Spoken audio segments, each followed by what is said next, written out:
हे hello everyone, कैसे हो आप सभी। I am Annu and welcome back we create JRF folder.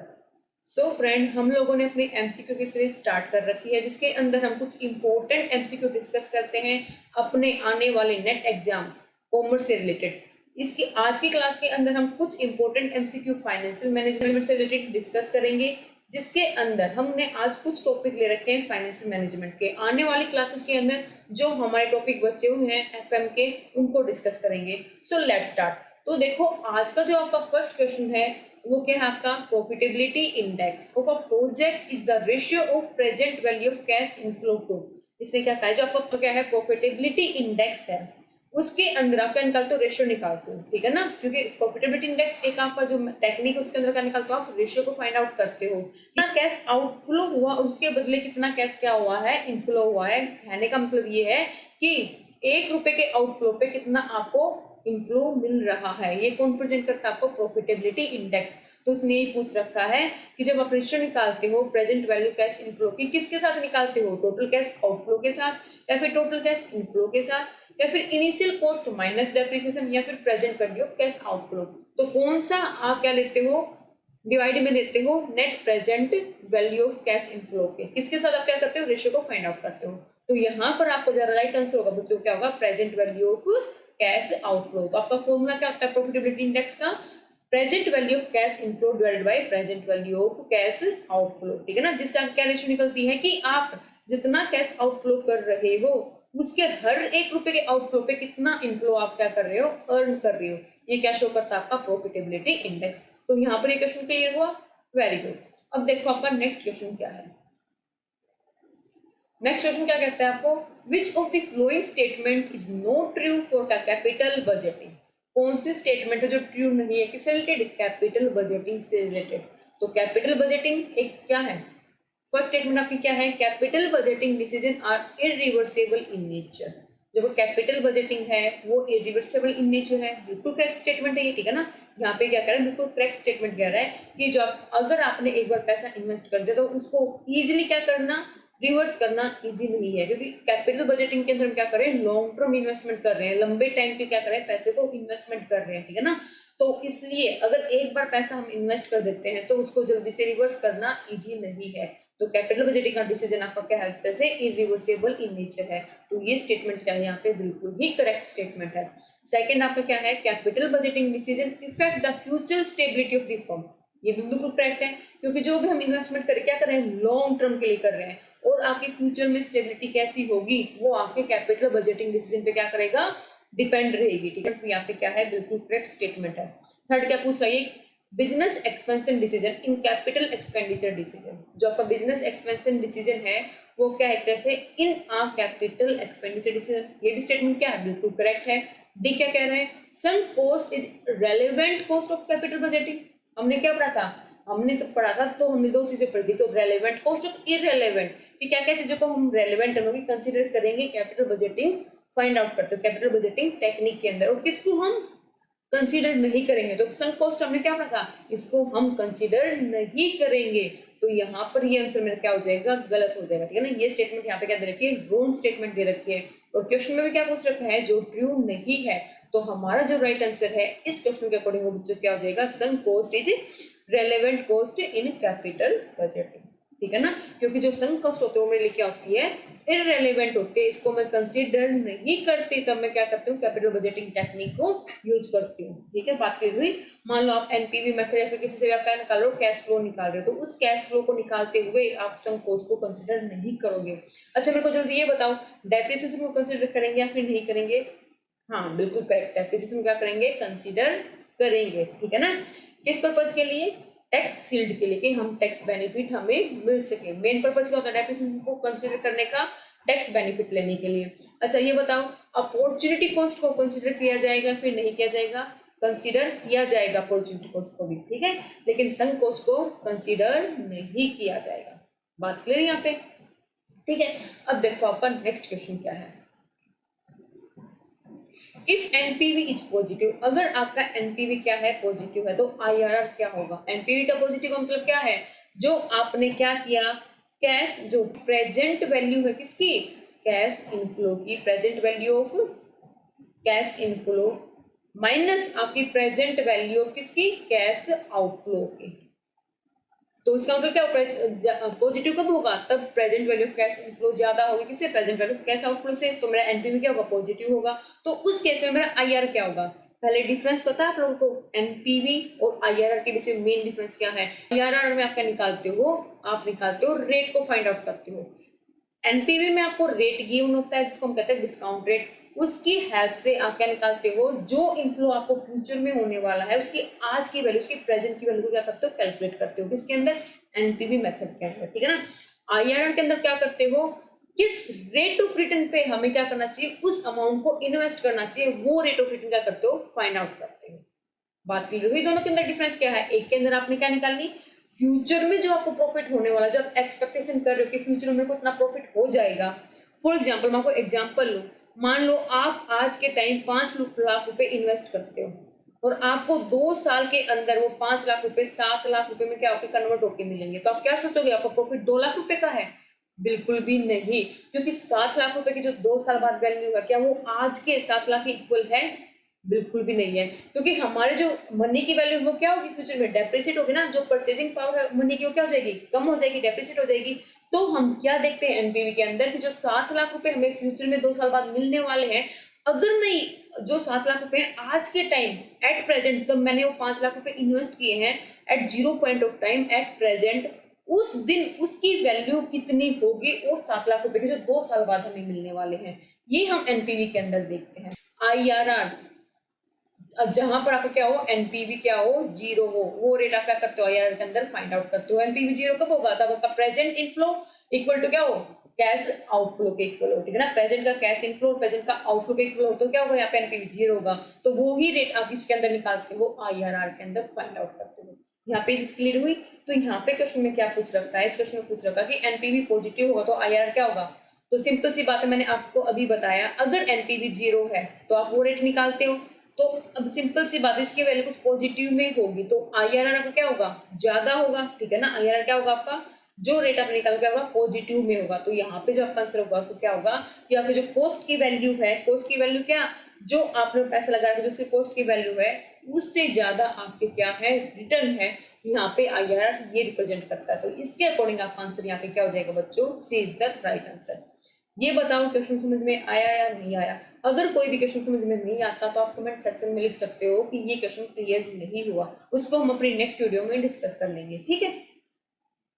अब देखो अपन नेक्स्ट क्वेश्चन क्या है बच्चों, with limited finance and number of project proposal eight hand select the package of project which है। इसने क्या कहा, आपके पास लिमिटेड फाइनेंस है, ठीक है, और प्रोजेक्ट नंबर प्रोजेक्ट क्या है, बहुत ज्यादा है, ठीक है ना आपके पास। तो उस केस में आप क्या करना है, सिलेक्ट करना है पैकेज ऑफ प्रोजेक्ट को। तो आप इसमें से क्या अडोप्ट करोगे, किसकी हेल्प से आप किसकी हेल्प से आप फाइंड आउट करोगे कि किसके अंदर कितना पैसा लगाना चाहिए, किसके बेस पे उसके अंदर पैसा लगाओगे। तो आपके पास ऑप्शन क्या क्या है, द मैक्सिमम प्रेजेंट वैल्यू के बेस पे, इंटरनल रिटर्न आपका क्या हो, ग्रेटर देन हो किससे, कॉस्ट ऑफ कैपिटल से, या फिर प्रॉफिटेबिलिटी इंडेक्स क्या हो, ग्रेटर देन हो किससे, यूनिटी से, ठीक है, फिर एनी ऑफ द अबव। तो यहाँ पर आपको जो राइट आंसर है बच्चों क्या है, द मैक्सिमम प्रेजेंट वैल्यू, जब जो प्रेजेंट वैल्यू है ना वो क्या हो, ज्यादा हो। अगर आपको चीज ना पता हो तो मैं बता दूं आपको कि आपका अगर एनपीवी और आईआरआर में कंपैरिजन करते हो तो कौन सा बेटर है, हम हरदम एनपीवी को ज्यादा कंसीडर करते हैं, एनपीवी को हम क्या मानते हैं, बेटर मानते हैं। लेकिन जहां पर प्रोजेक्ट के साइज में और प्रोजेक्ट के टाइम में डिस्पैरिटी आ जाए, में डिफरेंस आ जाए, वहां पर हम आईआरआर क्या करते हैं, एडोप्ट करते हैं, क्योंकि आईआरआर के अंदर हम क्या करते हैं, रेट को फाइंड आउट करते हैं, ठीक है ना, और उसकी हेल्प से हम इस प्रॉब्लम को सॉर्ट आउट कर सकते हैं। लेकिन यहाँ पर क्या रखा है, यहाँ पर आपने क्या किया, जो प्रोजेक्ट को एक्सेप्ट कर रखे हैं, मल्टीपल प्रोजेक्ट हैं, उस केस में लिमिटेड फाइनेंस है। तो इस केस में हम कौन सा मेथड देखते हैं, उस केस में हम देखते हैं कि आपकी जो प्रेजेंट वैल्यू है कौन से प्रोजेक्ट की मैक्सिमम है, फिर उसकी हेल्प से हम क्या निकालते हैं, अपने प्रोजेक्ट को ये फाइंड आउट करते हैं कि हम किस प्रोजेक्ट के अंदर पैसे क्या करना चाहिए, इन्वेस्ट करना चाहिए। लेकिन अगर प्रोजेक्ट की साइज और टाइम में डिफरेंस है तो हम कौन सा मेथड यूज करते हैं, आईआरआर। वैसे सबसे बेस्ट मेथड कौन सा होता है, आईआरआर और एनपीवी में से हम बेस्ट मेथड किसको मानते हैं, एनपीवी को ज्यादा कंसीडर करते हैं कैलकुलेट करते हुए। बात क्लियर हुई यहाँ पे, ठीक है, वेरी गुड, ठीक है। तो अब देखो अपना नेक्स्ट क्वेश्चन, नेक्स्ट क्वेश्चन क्या आपका फिफ्थ क्वेश्चन, फिफ्थ क्वेश्चन क्या कह रहा है बच्चों, in sensitivity analysis the emphasis is on assessment of sensitivity of. तो इस क्वेश्चन में क्या कह रखा है कि जो सेंसिटिविटी एनालिसिस आपका मेथड है वो किसके ऊपर क्या करता है, एम्फेसाइज करता है, ठीक है ना, इज ऑन असेसमेंट। तो हम क्या करते हैं, सेंसिटिविटी की असेसमेंट करते हैं, तो मेन एम्फेसाइज किसके ऊपर करता है, पहले ये देख लो। जो आपका सेंसिटिविटी एनालिसिस है ये आपको क्या करने का मेथड है, एक रिस्क को एनालाइज करने का मेथड है कि कितना रिस्क है अगर हम किसी प्रोजेक्ट के अंदर क्या कर रहे हैं, पैसा लगा रहे हैं। तो एक चीज देखो, हम कैपिटल बजटिंग के में हम क्या देखते हैं कि इस प्रोजेक्ट के अंदर हमें पैसा इन्वेस्ट करना चाहिए या फिर नहीं करना चाहिए, जिसके जिसके अंदर हम एनपीवी मेथड से फाइंड आउट करते हैं, आईआरआर मेथड से फाइंड आउट करते हैं, ठीक है ना। ये हमारे कुछ मेथड है जो हम क्या करते हैं कैपिटल बजटिंग टेक्निक के अंदर यूज करते हैं, ठीक है ना, कि इस प्रोजेक्ट में पैसा इन्वेस्ट करना चाहिए या फिर नहीं चाहिए। तो इस केस में हम टाइम वैल्यू ऑफ मनी तो क्या करते हैं इन केस के अंदर कंसिडर करते हैं, लेकिन हमने कहीं पर यहाँ पर इन कैपिटल बजट में रिस्क की बात की। लेकिन सिंपल सोचने वाली बात है, अगर हम पैसा लगा रहे हैं तो वहां पे रिस्क भी होगा, काफी सारे फैक्टर हैं जो क्या करेंगे, इफेक्ट करेंगे मेरे उस प्रोजेक्ट को, जिसके अंदर क्या होगा, रिस्क इन्वॉल्व होगा। मान लो प्राइस ही जो कॉस्ट है वो ही क्या हो गई, चेंज हो गई। तो काफी फैक्टर है जो क्या करेंगे, रिस्क होगा। काफी फैक्टर ऐसे होते हैं जिनके कारण क्या होगा, रिस्क होगा, जो हम पैसा क्या कर रहे हैं उसके अंदर इन्वेस्ट कर रहे हैं। एनपीवी मेथड ने ये तो बता दिया, इन मेथड ने हमें ये तो फाइंड आउट करके बता दिया कि इतना रिटर्न हमें यहाँ से मिल सकता है, पर कितना रिस्क है ये हम कैलकुलेट नहीं कर पाए। वो हम कैसे कैलकुलेट करेंगे, अगर हम कैपिटल बजटिंग डिसीजन ले रहे हैं एनपीवी या आईआरआर या किसी और मेथड से, कैपिटल बजटिंग की किसी और टेक्निक से, उसके अंदर कितना रिस्क इन्वॉल्व है वो हम फाइंड आउट करते हैं रिस्क एनालिसिस मेथड से, ठीक है ना। तो आपके रिस्क एनालाइज करने के मेन 3 मेथड है बच्चों। आपका सबसे पहला प्रोबेबिलिटी मेथड, फिर कन्वेंशनल मेथड और फिर आपका अदर मेथड। अदर मेथड में आपका एक आता है सेंसिटिविटी एनालिसिस करना, ठीक है। तो मेनली जो आपका ये मेथड है रिस्क को एनालाइज करने का, सेंसिटिविटी एनालिसिस, इसके अंदर मेनली, इस मेथड के अंदर मेनली हम बच्चों नेट प्रेजेंट वैल्यू क्या है, ठीक है ना। पहले तो हम क्या करेंगे, एनपीवी निकालेंगे उस प्रोजेक्ट से रिलेटेड, फिर देखेंगे कि कौन कौन से फैक्टर जो इफेक्ट करते हैं उस एनपीवी को, और फिर वो क्या करेंगे, कंपेयर करेंगे कितना कौन सा फैक्टर क्या करता है, इफेक्ट करता है, और रिस्क को फाइंड आउट करते हैं, ठीक है। ये आपको क्या है, सेंसिटिविटी एनालिसिस। और उसके अंदर हमने क्या ली, नेट प्रेजेंट वैल्यू ली उस चीज की। तो यहाँ पर राइट आंसर क्या हो जाएगा, नेट प्रेजेंट वैल्यू। तो आपका जो सेंसिटिविटी मेथड है वो किसके ऊपर मेन एम्फेसाइज करता है, आपका नेट प्रेजेंट वैल्यू के ऊपर। तो यहाँ पर ये बात क्लियर हुई सभी को, ठीक है, वेरी गुड। अब देखो आपका नेक्स्ट क्वेश्चन क्या है बच्चों। नेक्स्ट क्वेश्चन है आपका, in the context of capital asset pricing model. Question कहाँ से दे रखा आपको, सीएपीएम से दे रखा है। क्या पूछ रखा था, रिलेवेंट रिस्क इज।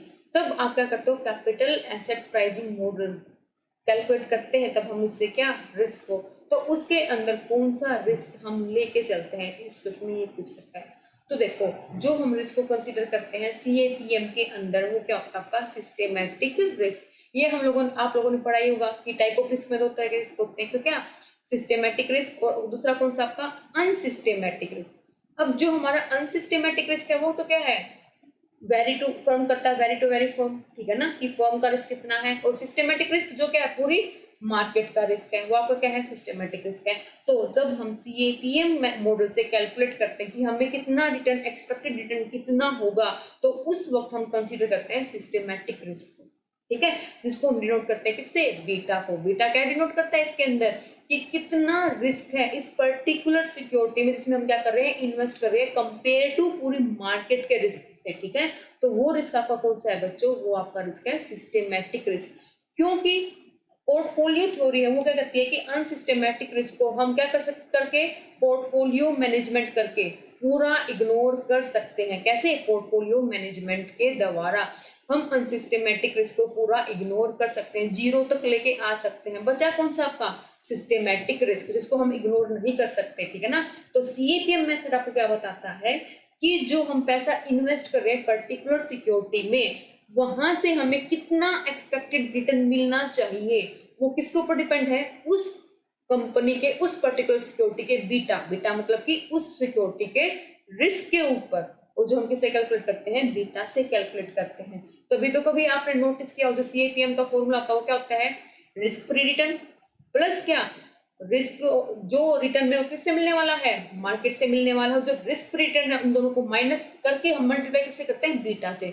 तो ये जो पर्टिकुलर का जो बीटा है बच्चों, यहाँ पे बीटा क्या है, ये आपका रिलेशन बताता है कि जो मार्केट का रिस्क है वो कितना है और उस पर्टिकुलर सिक्योरिटी में आप इन्वेस्ट कर रहे हो उसका रिस्क कितना है, इन दोनों के बीच का रिलेशन दिखाता है यहाँ पर आपका बीटा, ठीक है ना। और ये क्या आपका सिस्टेमेटिक रिस्क है उस पर्टिकुलर सिक्योरिटी के अंदर। ये रिस्क ज्यादा होगा तो रिटर्न भी क्या एक्सपेक्ट करेंगे, हम ज्यादा करेंगे। अगर रिस्क कम होगा तो रिटर्न भी हम क्या करेंगे, कम एक्सपेक्ट करेंगे। तो क्लियर हुआ यहाँ पे, सीएपीएम मॉडल भी क्लियर हुआ हमें, यहाँ पे ये भी क्लियर हुआ कि जो सीएपीएम मॉडल है सिस्टेमेटिक रिस्क क्या करता है, कंसीडर करता है, ठीक है। और यहाँ पर लिख भी रखा है once a portfolio is diversified, तब हमने क्या कर लिया, पोर्टफोलियो डाइवर्सिफाई कर लिया, तो उस केस में हमारा जो अनसिस्टेमेटिक रिस्क था वो क्या हो गया, नलीफाई हो गया, ठीक है। ओनली रिस्क रिमेनिंग, जो रिस्क बचा है वो सिर्फ कौन सा बचा, आपका सिस्टेमेटिक रिस्क बचा है, जो हम किससे मेजर करते हैं, अपने बीटा से मेजर करते हैं। तो यहाँ पर बच्चों क्लियर हुआ, ठीक है, वेरी गुड। अब देखो आपका नेक्स्ट क्वेश्चन, आपका नेक्स्ट क्वेश्चन क्या है, क्या आपका which statement is not true regarding the capital market line. क्या पूछेगा, जो कैपिटल मार्केट लाइन है ना उससे कौन सी स्टेटमेंट उससे रिलेटेड नहीं है, ट्रू नहीं है, ठीक है ना, उससे रिलेटेड स्टेटमेंट नहीं है, वो आपसे पूछ रखी है इसके अंदर। तो पहले आपको डिफरेंस पता होना चाहिए, सीएमएल क्या होता है, एसएमएल क्या होता है, फिर ये क्वेश्चन आप इजीली कर पाओगे। सीएमएल और एसएमएल के बीच में डिफरेंस पता होना चाहिए। पहले हम पर डिफरेंस देख लेते हैं, सीएमएल क्या होता है, एसएमएल क्या होता है, सीएमएल का मीनिंग क्या होता है, फिर इस क्वेश्चन को आप इजीली से टैकल कर पाओगे। तो देखो आप पहले एक बार हम देख लेते हैं इनके बीच का डिफरेंस क्या है, दोनों के बीच में, दोनों क्या होता है। देखो दोनों जो आपकी लाइन है आपकी कैपिटल, सीएमएल मतलब क्या, आपकी कैपिटल मार्केट लाइन, और एसएमएल मतलब आपकी सिक्योरिटी मार्केट लाइन, ठीक है। ये दोनों की क्या दिखाती है आपको, रिस्क एक्सपेक्टेड रिटर्न कितना होगा कंपेयर टू रिस्क, और एक्सपेक्टेड रिटर्न के बीच में एक कॉम्बिनेशन शो करते हैं आपके सीएमएल और एसएमएल। तो देखो सीएमएल और एसएमएल में जो मेन डिफरेंस है, यहाँ पे नाम से ही क्लियर, क्या सीएमएल मतलब कि कैपिटल मार्केट लाइन और एसएमएल मतलब कि सिक्योरिटी। यहाँ पर हम बात करते हैं पूरी कैपिटल मार्केट की, ठीक है, और यहाँ पर हम बात करें एक पर्टिकुलर सिक्योरिटी की, तभी तो इसका नाम क्या है, सिक्योरिटी मार्केट लाइन।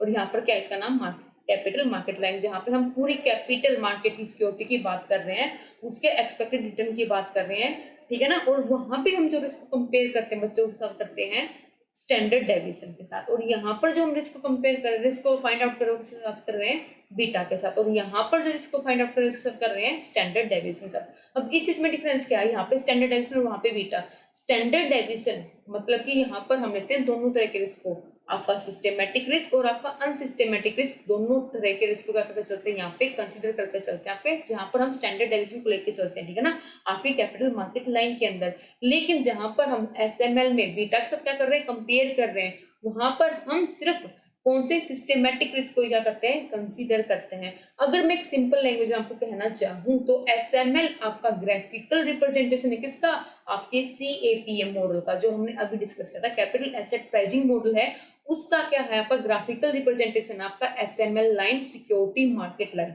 यहां तक ये बात क्लियर हुई। अब देखो जो आपकी सीएमएल लाइन है ना वो क्या रिप्रेजेंट कर रही है, वो उसका मीनिंग क्या है, उसका मीनिंग देख लेते हैं आपकी सीएमएल का।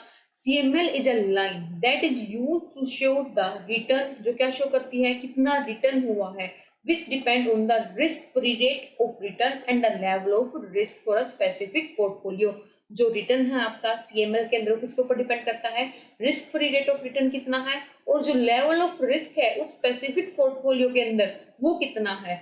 इन दोनों से आपका क्या डिसाइड होता है कि कितना रिटर्न आपको इसके अंदर मिलना चाहिए, ठीक है ना। अगर जो आपका देखो रिस्क फ्री रिटर्न तो जो आपको मिलेगा ही मिलेगा, अगर आप किसी पर्टिकुलर सिक्योरिटी में पैसा इन्वेस्ट करते हो इतना तो आपको रिटर्न मिलने ही वाला है, ठीक है ना, जो बिना रिस्क लिए आपको पैसा मिलने वाला है। प्लस उसके अंदर जिस सिक्योरिटी के अंदर आप जिस पोर्टफोलियो के अंदर आप क्या कर रहे हो, पैसा इन्वेस्ट कर रहे हो, उससे के अंदर कितना रिस्क इन्वॉल्व है और वो उसका रिटर्न क्या, इन दोनों का रिटर्न क्या कहलाएगा, सीएमएल लाइन, ठीक है ना। बात यहाँ पे क्लियर हुई। तो ये क्या होती है, ग्राफिकल रिप्रेजेंटेशन होती है किसकी, market risk and return at the given time, ठीक है। तो यहाँ पर सीएमएल और एसएमएल में ये डिफरेंस क्लियर हुआ, ठीक है।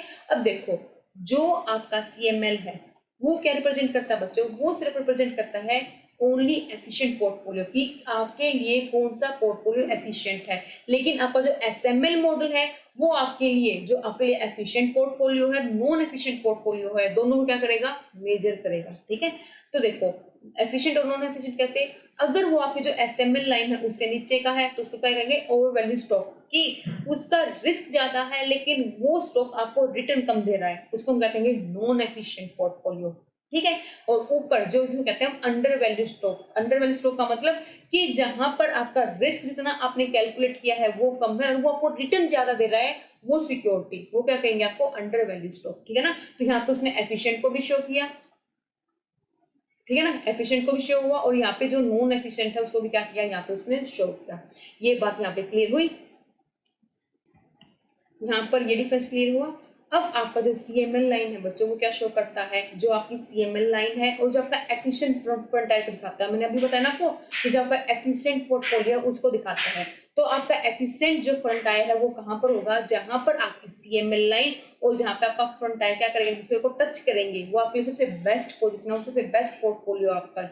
इसका मतलब यहाँ पे क्या है कि आपको रिटर्न ज्यादा मिल रहा है कंपेयर टू जो आपका रिस्क लेवल है उससे कहीं ज्यादा क्या मिल रहा है, रिटर्न मिल रहा है। ठीक है ना, यहाँ पर इसका मतलब ये है। तो ये चीज क्लियर हुई। तो ओवरऑल हमने क्या डिस्कशन किया, सीएमएल और एसएमएल के अंदर जो सीएमएल है आपका वो क्या शो करता है, ओवरऑल रिस्क को शो करता है, आपका सिस्टमेटिक हो और अनसिस्टमेटिक रिस्क हो, और एसएमएल सिर्फ सिस्टमेटिक रिस्क को क्या करता है, कंसीडर करके चलता है। एसएमएल आपका किस ग्राफिकल रिप्रेजेंटेशन है, सीएपीएम मॉडल का, और जो आपका सीएमएल है कैपिटल मार्केट लाइन, वो किसका ग्राफिकल रिप्रेजेंटेशन, आपका मार्केट रिस्क, और जो रिटर्न हमें उस पर्टिकुलर पॉइंट ऑफ टाइम पे उस मार्केट रिस्क के कंपेयर में मिलने वाला है, उसका क्या है कि ग्राफिकल रिप्रेजेंटेशन है, जो क्या शो करता है कितना मेरे को रिटर्न मिलेगा, जिसके अंदर आपका रिस्क फ्री रिटर्न और आपका जो आपका रिस्क है किसका, उस स्पेसिफिक पोर्टफोलियो का जो रिस्क है उन दोनों को इंक्लूड कर देंगे, तो वो जो रिटर्न हमें मिलने वाला है वो आपको रिप्रेजेंट करता है आपका सीएमएल। जहां पे हम बात करते हैं पूरी कैपिटल मार्केट की और सिर्फ सिक्योरिटी मार्केट लाइन में सिर्फ हम एक पर्टिकुलर सिक्योरिटी की बात करते हैं। तो यहाँ पे डिफरेंस क्लियर हुआ। अब देखो क्वेश्चन आपसे सोल्व होता है या नहीं होता। तो देखो आपका क्वेश्चन क्या था, क्वेश्चन पूछ रखा था CML is the line of the risk free rate through the market portfolio, तो ये हमने भी पढ़ा। ठीक है ना, तो इसके मतलब ये स्टेटमेंट में क्या है, बिल्कुल करेक्ट स्टेटमेंट है। सेकंड क्या था, CML is the best attainable capital allocation line, तो ये तो देखा हमने, जो आपकी सीएमएल लाइन किसको रिप्रेजेंट करती है, कि जो आपको सबसे बेस्ट कैपिटल एलोकेशन आप किस जगह कर सकते हो, उसको क्या रिप्रेजेंट करती है, आपकी सीएमएल लाइन। तो ये स्टेटमेंट भी क्या है, बिल्कुल करेक्ट स्टेटमेंट है बच्चों। यहाँ पे CML is also called security market line, क्या सीएमएल कैपिटल मार्केट लाइन और सिक्योरिटी मार्केट लाइन एक ही होती है, बिल्कुल भी नहीं।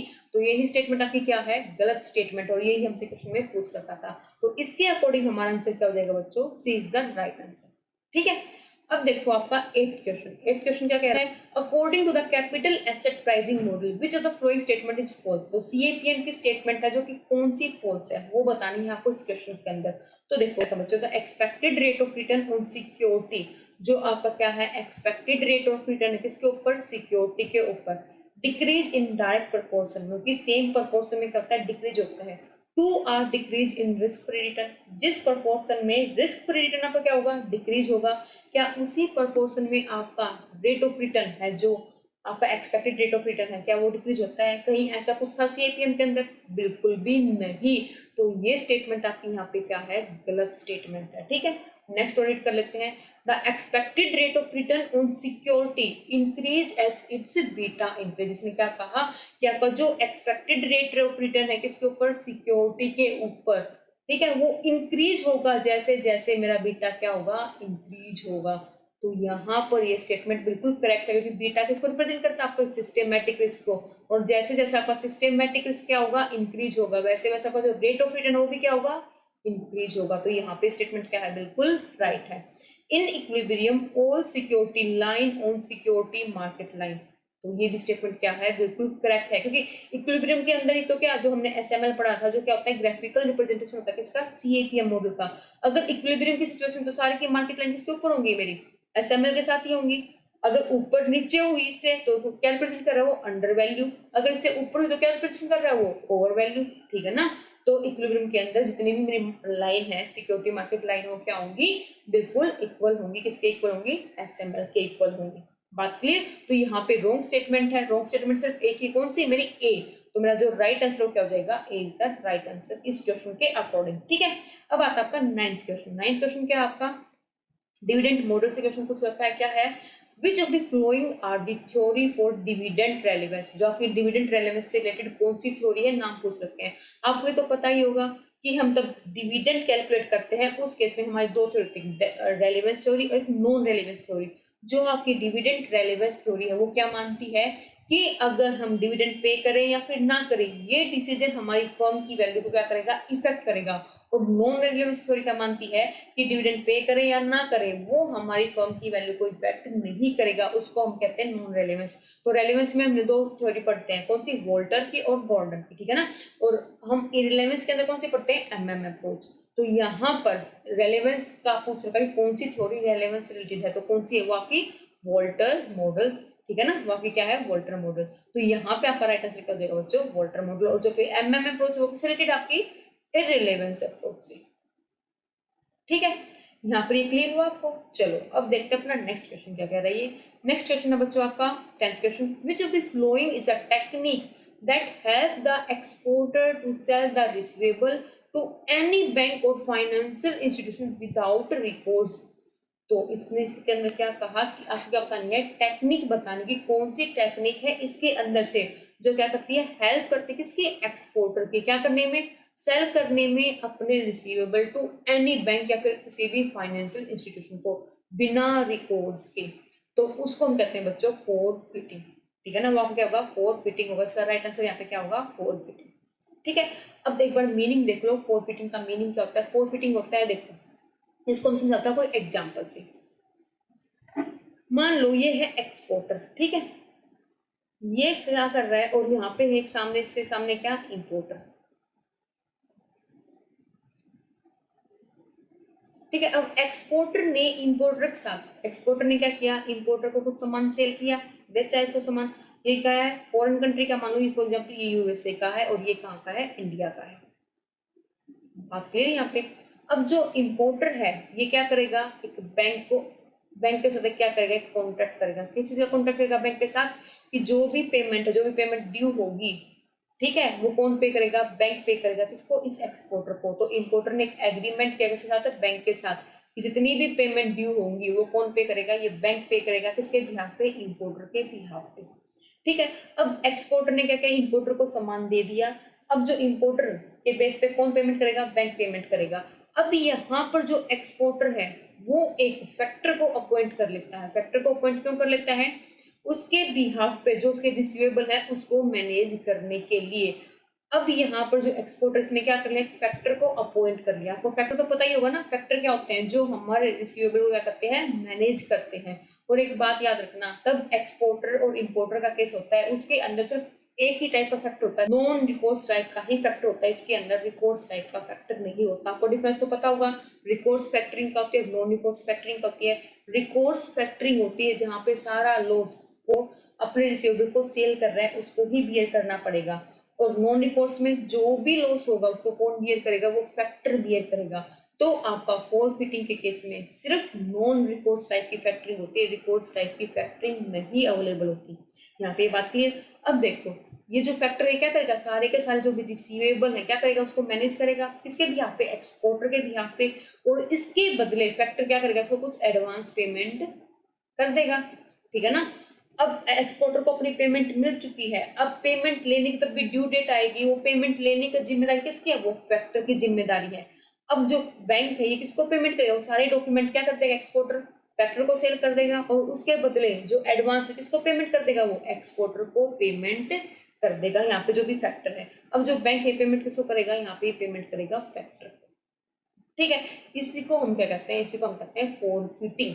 ठीक है, फोरफिटिंग हम इसको क्या कहते हैं किस केस में, तब हम क्या कर रहे हैं, अपने सामान को बाहर दूसरी कंट्री क्या कर रहे हैं, एक्सपोर्ट कर रहे हैं। जहाँ पे एक्सपोर्ट इंपोर्टर की बात आ जाए उसको हम कहते हैं फोरफिटिंग। बात क्लियर हुई।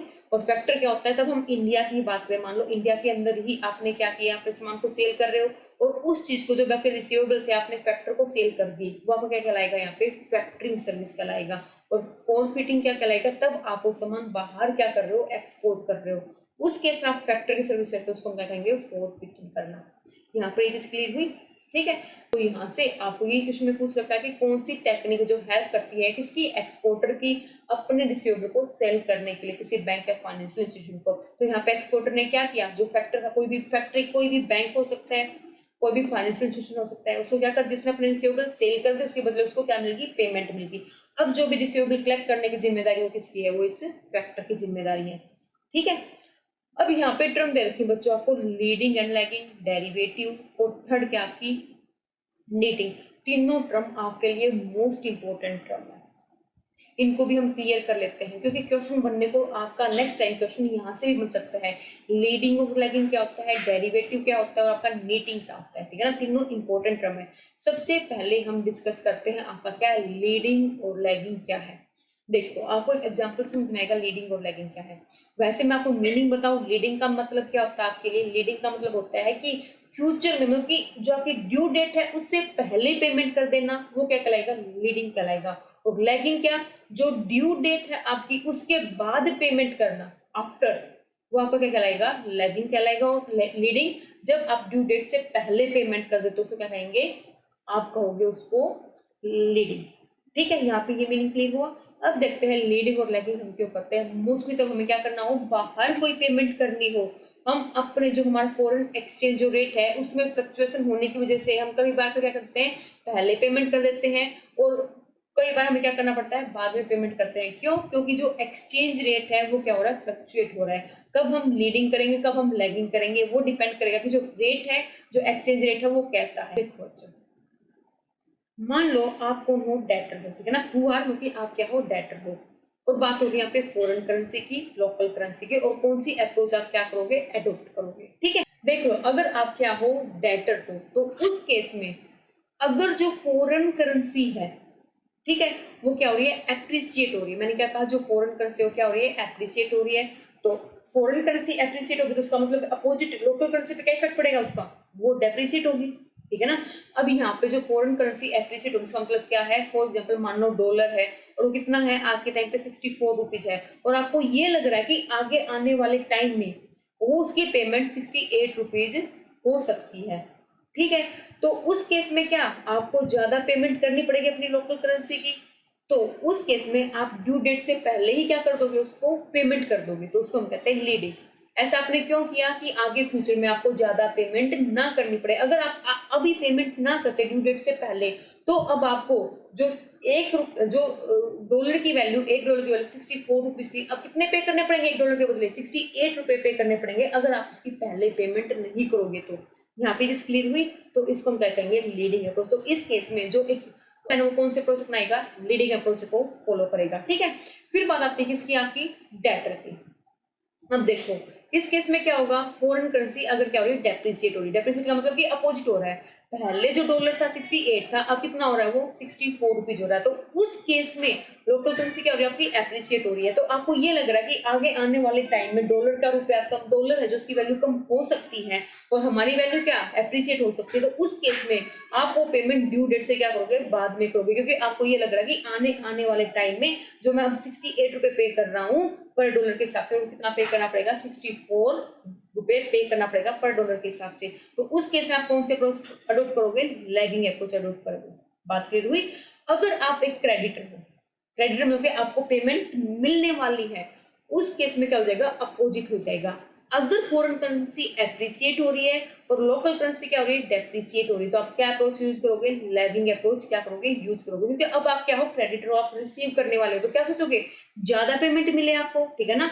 तो अगर आपको लग रहा है कि 64 से जो अमाउंट डॉलर की वो 68 होने वाली है, पर डॉलर 68 रुपीज होने वाला है, तो उस केस में आप क्या सोचोगे कि मेरे को बाद में ही पेमेंट मिले, तो मेरे को $1 के बदले कितने रुपए मिलेंगे, 68 रुपीज मिलेंगे। तो आप कौन से अप्रोच अडॉप्ट करोगे, लैगिंग अप्रोच। अगर आप क्रेडिटर हो और डेप्रिसिएट हो जाती है वैल्यू, तो और आपकी लोकल करेंसी की एप्रिसिएट होगी, तो उस केस में आप क्या अप्रोच यूज करोगे, लीडिंग अप्रोच यूज करोगे। तो यहाँ पर ये डिफरेंस क्लियर हुआ, लीडिंग क्या होता है और लैगिंग क्या होता है। ठीक है ना, अच्छे से क्लियर हुआ ना, वेरी गुड। अब बात आती है किसकी, आपकी नेक्स्ट टर्म की, डेरिवेटिव। आपका डेरिवेटिव क्या होता है, जो डेरिवेटिव तो हम पढ़ चुके हैं। डेरिवेटिव क्या होता है, जहां पर दो पार्टी क्या करती है, कॉन्ट्रैक्ट करती है क्या, ये एक्सपेक्ट करती है कि हम फ्यूचर डेट को क्या करेंगे, वो जो सेटलमेंट जो हमने आज कॉन्टेक्ट किया हो उसको फ्यूचर डेट पे क्या करेंगे, उसको सेटल करेंगे। वो आपको क्या कहलाता है, डेरिवेटिव कहलाता है। ठीक है, ये बात क्लियर हुई यहाँ पे। तो ड्रम derivative is refer to a contract which drive its value from the value of its underlying asset. जो आपको यहाँ से वैल्यू मिलने वाली है, किसके कारण मिलने वाली, जो आपको बेनिफिट मिलने वाला है वो आपको मिलने वाला है उस अंडरलाइंग एसेट, मतलब कि जिसके ऊपर आपने क्या किया है, वो कॉन्ट्रैक्ट किया, वो डेरिवेटिव का कॉन्ट्रैक्ट किया है, तो आपको बेनिफिट कहाँ से मिलेगा, वो उस अंडरलाइंग एसेट से मिलेगा। तभी तो उसने क्या कहा कि जो आपका डेरिवेटिव क्या होता है, कॉन्ट्रैक्ट होता है, जो क्या करता है, विच ड्राइव इट्स वैल्यू, जो अपनी वैल्यू कहाँ से ड्राइव करता है, उसे अंडरलाइंग एसेट्स की वैल्यू से। तो यहाँ पे डेरिवेटिव का मीनिंग क्लियर हुआ। फिर आपका जो है नेक्स्ट इसमें क्या है बच्चों, नीटिंग। नीटिंग क्या होते हैं, देखो एक एग्जांपल समझो, आपको मीटिंग अच्छे से क्लियर होगा। एक हम क्या करते हैं, सेटलमेंट करते हैं कि हम क्या कर सके, जो फॉरेन एक्सचेंज रेट में जो फ्लक्चुएशन आ रहा है उससे बच सके, उसको हम कहते हैं क्या, नीटिंग। फॉर एग्जांपल मान लो आपको यूएसए में आपको क्या करनी है, पेमेंट करनी है, फॉर एग्जांपल डॉलर की करनी, कितने की, 10 लाख डॉलर की, ठीक है ना, पेमेंट करनी है। उसी वक्त आपको डॉलर की पेमेंट रिसीव होने वाली है किसी भी कंट्री से जहां पे डॉलर क्या है, एप्लीकेबल है, और वो पेमेंट कितनी सी होने वाली है, आपको 10 लाख रुपए की ही पेमेंट क्या होने वाली है, 10 लाख डॉलर की पेमेंट क्या होने वाली है, आपको रिसीव होने वाली है। और आपको पेमेंट भी कितने की करनी है, 10 लाख की। मान लो पेमेंट भी आपको 3 महीने बाद करनी है, और जो पेमेंट रिसीव होने वाली है वो भी 3 महीने बाद रिसीव होने वाली है। तो इस केस में आप क्या करते हो, जिससे पेमेंट रिसीव होने वाली है उसको उसका बैंक अकाउंट नंबर जो भी है इन्फॉर्मेशन दे दोगे, किससे रिलेटेड, जिसको आप पेमेंट करने वाले हो उस रिलेटेड बैंक इन्फॉर्मेशन दे दोगे, तो वो जो 10 लाख रुपए की पेमेंट हो सीधा किसको कर देगा, इसको कर देगा। अब आपको क्या बेनिफिट हुआ इसका, आपको ये बेनिफिट हुआ अगर कोई भी फ्लक्चुएशन आता है फ्यूचर में एक्सचेंज रेट में, फॉरेन एक्सचेंज रेट के अंदर, तो उस पर आपका कोई भी इफेक्ट नहीं पड़ेगा, क्योंकि आपको 10 लाख रुपए डॉलर 10 लाख डॉलर मिलने वाले थे और एक जगह आपको 10 लाख डॉलर क्या करने पे करने थे, वो दोनों इसको क्या कर देंगे, आपस में सेटलमेंट कर लेंगे। तो इससे जो भी इफेक्ट है किसका, फ्लक्चुएशन का, फ्लक्चुएशन किसके, फ्लक्चुएशन का, फॉरेन एक्सचेंज के फ्लक्चुएशन का, वो क्या हो जाएगा, कंपनसेट हो जाएगा। बात यहाँ पे आपको नीटिंग का मीनिंग क्लियर हुआ, वेरी गुड। तो यहाँ पे हर टर्म का मीनिंग क्लियर हो चुका है अच्छे से। तो यहाँ पे इसके अकॉर्डिंग हमारा आंसर क्या है, फॉरफिटिंग। तो बच्चों आज के लिए इतने क्वेश्चन रखते हैं। पता है मेरे को कि क्वेश्चन हमने कम डिस्कस किए, पर ये तो देखो 10 क्वेश्चन डिस्कस किए हैं, तो हम यहाँ से कितने क्वेश्चन और बना सकते हैं। आपका यहाँ से क्वेश्चन रीडिंग एंड लैगिंग का भी आ सकता है। सिर्फ इस क्वेश्चन से आपके 5 या 6 क्वेश्चन बन सकते हैं, ठीक है ना। हमने चाहे कम क्वेश्चन डिस्कस किए हों, लेकिन ये आपके लिए मोस्ट इंपॉर्टेंट है, हमने हर एक टर्म को डिस्कस किया। इन 10 क्वेश्चन से हम 20 क्वेश्चन और ड्राइव कर सकते हैं, इसलिए हम स्लो कर रहे हैं, लेकिन हर चीज को एक्सप्लेन करते हुए चल रहे हैं कि आपकी कहीं पर भी कोई प्रॉब्लम ना रहे।